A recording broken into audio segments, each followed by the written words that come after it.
HTC hasn't been making any smartphone announcements for year 2016 just yet. However, what we have got here in our labs today is a really interesting device that has not been released in anywhere in the Asian market except for Japan. This is the HTC Butterfly 3 HTV31 that is made exclusive for KLGadgetGuy in Japan. So I've got this from Taobao SEA and it is shipped by 65 Taigo Malaysia. Thank you guys, 65 Taigo. You guys are great. You got this unit without me getting any taxes, to be honest. That's really cool, right? And this is actually an unlocked unit, which means I can use it in Malaysia. My name is Warren for KL Gadget TV. Let's unbox the HTC Butterfly 3 HTV31.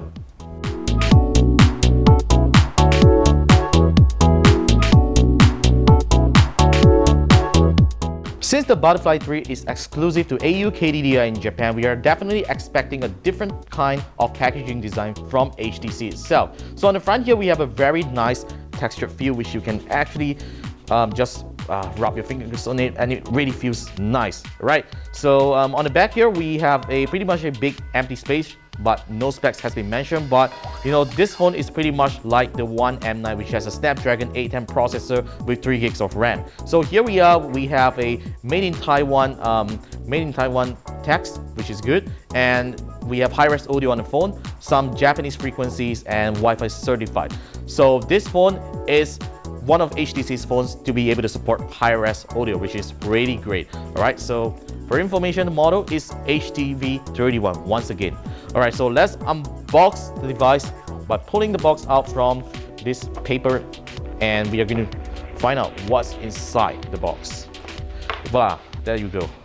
Here is our star, the HTC Butterfly 3. All right, so the plastic is a bit loose because I actually took it out to check on the device condition before collecting from the courier itself. All right, so we are going to check out the contents of the box itself. So in Japan, you don't get to have an AC adapter because Japan believes that in order to save the environment, they do not want to include an AC adapter unless you really need it. You gotta buy it separately. So here are some manuals in Japanese, but I think there should be some English manuals inside, but I'm not going to need it at all. So we have manuals, some safety information. I think there's something that is like a audio cable, a manual of it. All right, and let's put it aside. Here is actually the warranty card, and wow, yeah, they do really look right.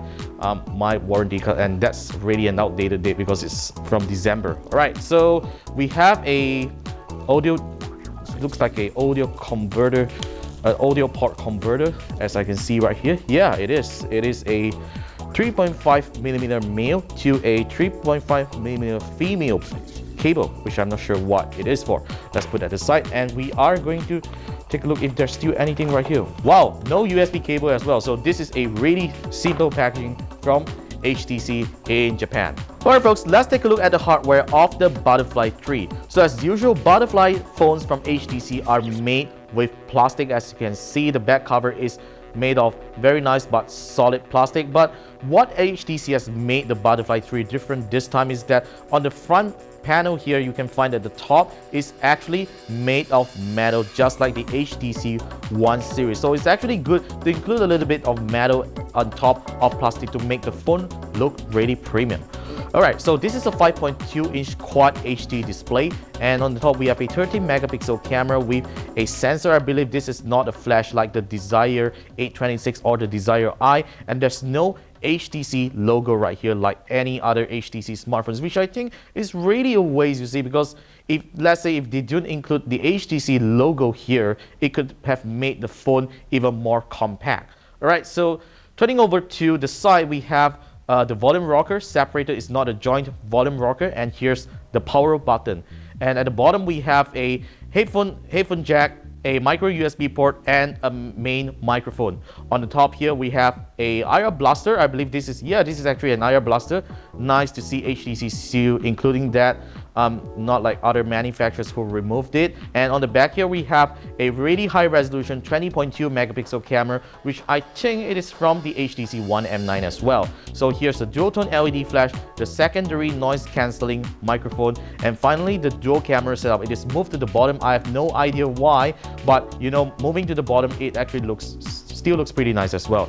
And there you go, this is the HTC logo at the back, which is actually very different. It's not embossed on the chassis itself, but rather it's just printed on the back case. And here is the KLGadgetGuy logo, which is a telco branded smartphone, but I'm very sure that this is unlocked already. So moving on to the side here, since this is a IP58 certified water and dust resistant device, it needs to have flaps like this. So this thing houses the SIM card. Actually, this is the SIM slot, right? I have actually inserted a SIM card early on to check on the network it actually works. So yeah, so this is the SIM slot, and let's take out another one. This should be the micro SD slot. There you go, this is how it looks like. So the phone has 32 gigabytes of onboard storage already, and with that powerful processor and RAM, you are definitely good to go with this device. This is really a powerful flagship that HTC should have brought into Malaysia.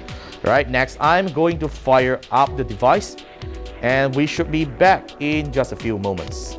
There you go, beautiful HTC Zen 7 running on Android Lollipop 5.0.2 with an expected upgrade to Android Marshmallow coming soon to this device. Well, to be honest, this is actually running on a custom ROM itself, because the seller has apparently loaded itself with its Chinese-based HTC Butterfly 3 software, which I think is still fine because it still remains pretty much the stock HTC Sense feel, apart from having a few preloaded Chinese bloat that we can see right here. This is a double tap to wake up feature and a developer mode. So this is actually running off a developer firmware, which I think I'm going to flash it to the original stock ROM to find out how it is. And for your information, I've inserted a SIM card, and there you can see that it is running on 4G LTE right now with DG's network. So this phone is truly unlocked, and it runs on Malaysian networks.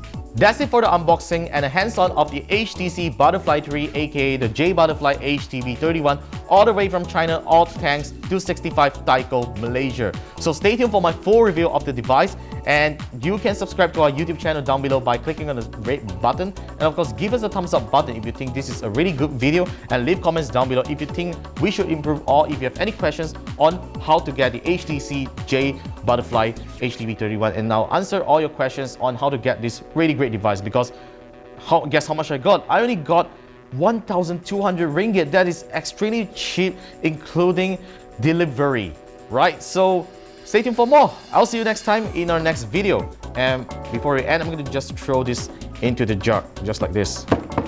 There we go. It's actually a water resistant device. Ciao. See you next time.